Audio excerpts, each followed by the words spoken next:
Desert clouds, unsettling of a government by engineering defections during a pandemic should not be allowed.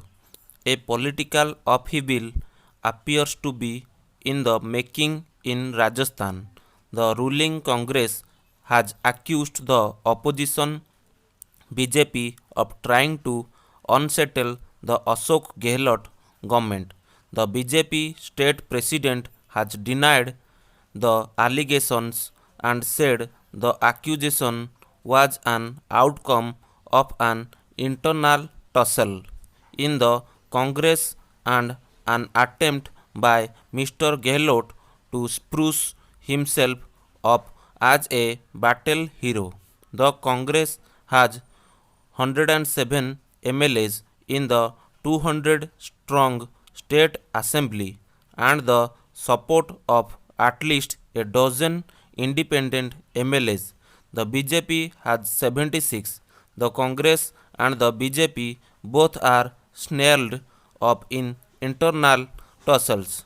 State Congress Chief and Deputy Chief Minister Sachin Pilot always believed that the top post was unfairly denied to him. When the party won the state in 2018, Mr. Gehlot has the support of more party MLAs and wants Mr. Pilot to wait for his turn. In the BJP, the current central leadership of Prime Minister Narendra Modi and Home Minister Amit Shah do not share much common ground with Vasundhara Raje, the former CM. The BJP has turned up the heat in the state by fielding a second candidate for elections to 3 Rajya Sabha seats on June 19, of which it can win only one. With its current strength, the BJP has used Rajya Sabha elections to engineer defections from other parties in other states, and its second candidate is more than just political signaling. The recent history of the BJP's behavior in comparable situations do not inspire confidence in its claim that it has no plans to usurp power in Rajasthan through engineered defections. Within the last year, the BJP wrested power in Karnataka and Madhya Pradesh states that it did not win in elections through a now familiar pattern of engineering resignations of MLAs. The only reasonable explanation for such mass resignations of legislators is that they were either lured or threatened.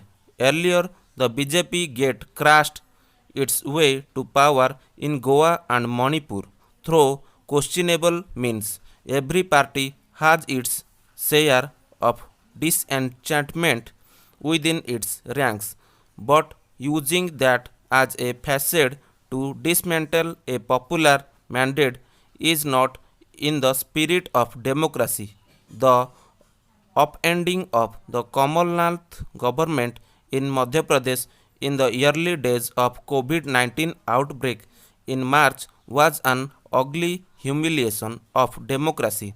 If the BJP has plans to traverse the same path in Rajasthan, it would be a clear statement of its priorities for a second time in 3 months. Political instability contributed to Madhya Pradesh chaotic response to the pandemic. Rajasthan is badly affected.